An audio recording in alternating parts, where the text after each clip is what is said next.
Yeah, hello folks, welcome back to Time Bomb 2. I wanted to show a bit about the signals inside of the amplifier. What happens if we feed the amp with a straight sine wave. So I have connected my, let me see. Okay, yeah. So I've connected my sine wave generator to the input jack. And currently we are operating at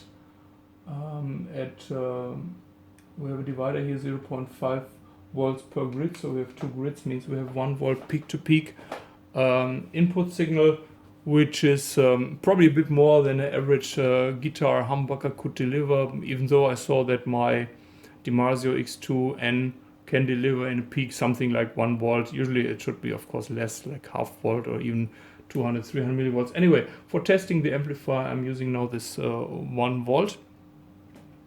And I have a second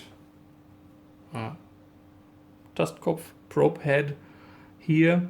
And now if we check the signal right behind the first input tube, so we are here.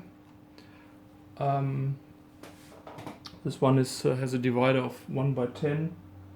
So at the moment we have 20 volts per line here. So that's 20, 40, 50 volts. 50 volts peak to peak with the input signal of 1. So means the amplification factor is only 50. This is a bit too low. And I probably have to check about the voltages. What's interesting to see how I can shift the operation point of the bias here. So, and you see how the signal is then collapsing.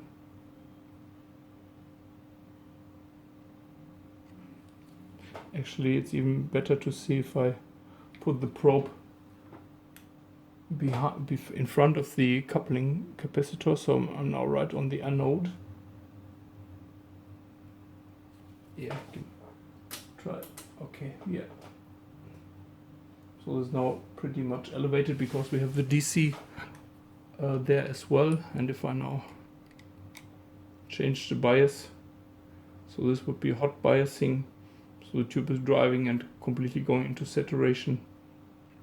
And that is more a balanced operation point here, pretty much in the middle of the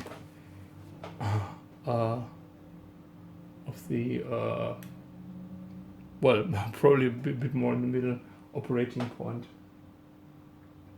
Okay, then let's look at the next stage. So as I said, from there we're going to the second tube, the Pentagrid converter, that's here, and we check the output signal of the Pentagrid converter, and whoa, it's significantly larger. So now we have here 50 volts per grid. So right now we have something like 50, 100, 140, roughly 140 volt peak to peak. And also here we can change the operating point from low bias then to hot bias, and that is something where you can pretty much tune the sound. The more balanced it is, the more uneven overtones are produced, but the more the more unorganic it sounds. It doesn't sound so good, so it's always better to have it biased like either a bit cold or a bit hot. That is something which really makes the changes in the sound.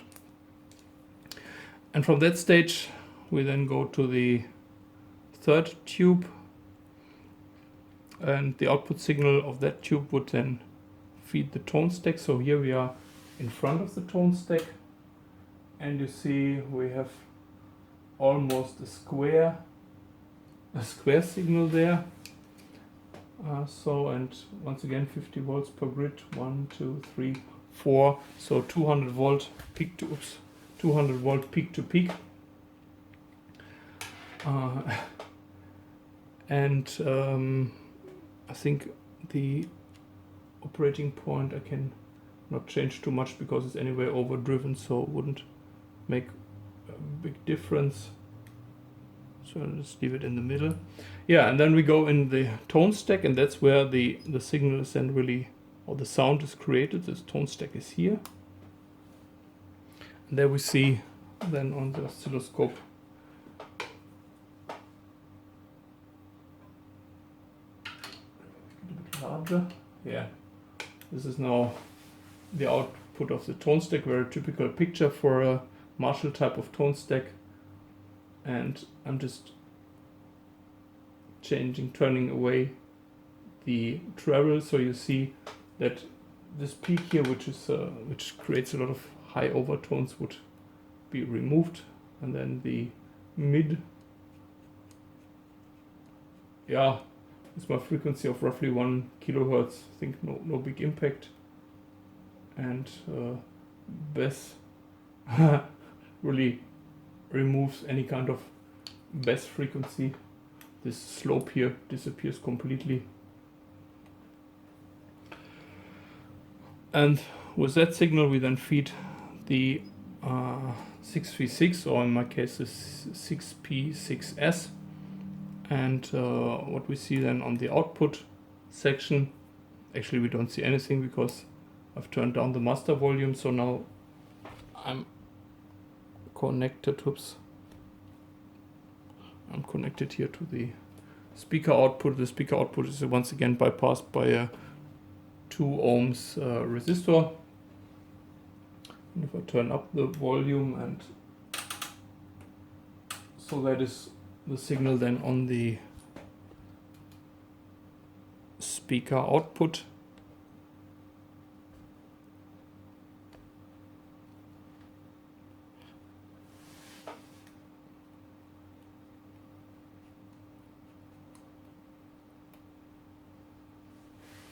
But once again, it doesn't sound really nice at the moment, because there's still some problem in the output section. Probably the output transformer is not so good, and I will try again with another output transformer, because there's almost no bass in this in the signal, or not much at least, or not enough. Let me put it that way. And that's something which I should find out, and I think we can also see this on the oscilloscope. Let's say if we how to do that. Yeah, if I plug my signal generator, let's say, behind the tone stack,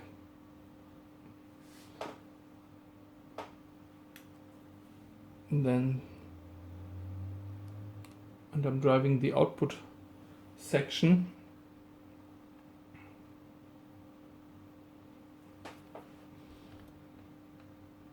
So I hope it can be seen. Yeah.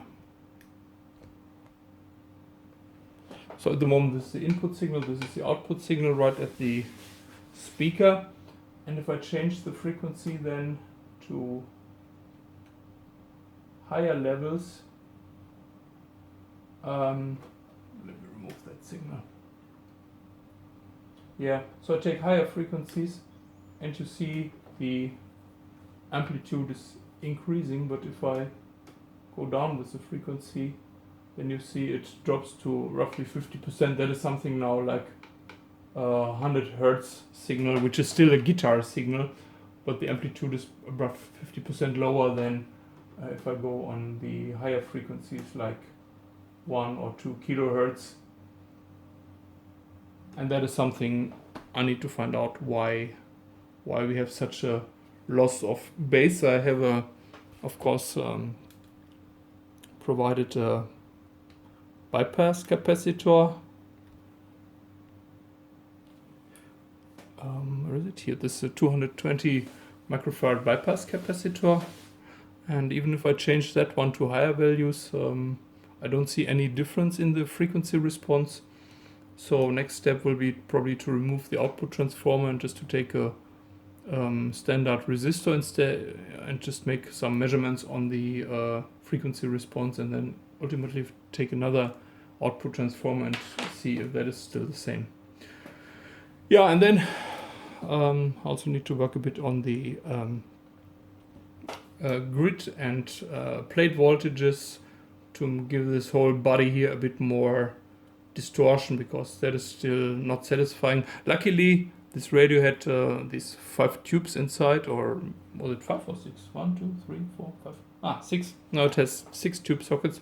So I could still fit one here, one tube inside to give it more gain in case I'm not getting sufficient gain with the existing Pentodes.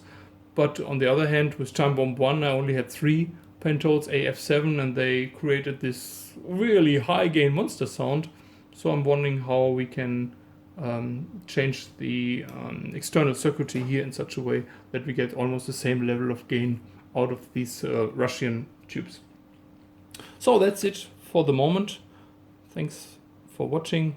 Stay tuned. I hope I'll be back soon with some more results. Bye bye.